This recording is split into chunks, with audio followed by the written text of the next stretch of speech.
I mentioned in my last video that I was going to talk about some common errors that I see in MLA formatting. And to begin where we left off with the Works Cited page, there's already an error on here that we can correct, which is that all of our entries need to be alphabetical order. So I'm going to start by just cutting and pasting to make that more accurate. Each new entry needs to be written in alphabetical order. So notice that it starts with the J, goes to the P, and then goes to the S.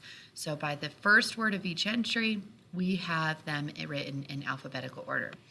I mentioned I was going to talk about some common errors that happen in works cited entries, and I'll pull up some past student work for you to see.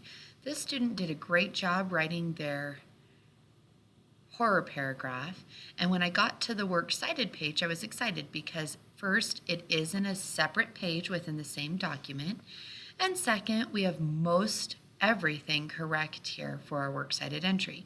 There's one error that stands out to me, and that is this colon right after the works cited. Remember, just like with our titles, this isn't our opportunity to get creative or crazy.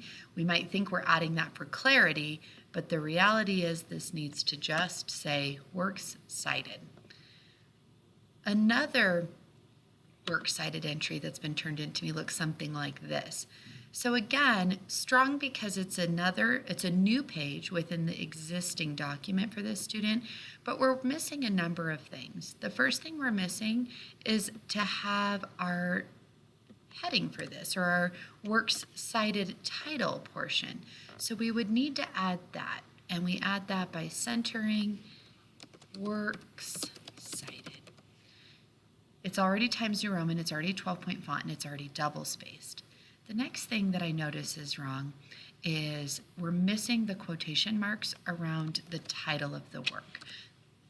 So after the author's name, Serling, Rod, The Monsters Are Due on Maple Street needs to be in quotation marks. Remember that titles of smaller works, like poems, song lyrics, short stories, and in this case a teleplay, need to be written in quotation marks.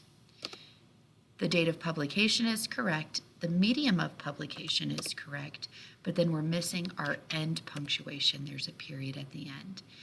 Now, because this student didn't reference any other works, this is the complete works cited page now that we've corrected it. There are many other things that can happen in a works cited page, and that's why I wanted to show you that even when it's looking right, you still need to really go back, double check your notes, double check your resources, and make sure you've done each step correct because MLA formatting is very precise.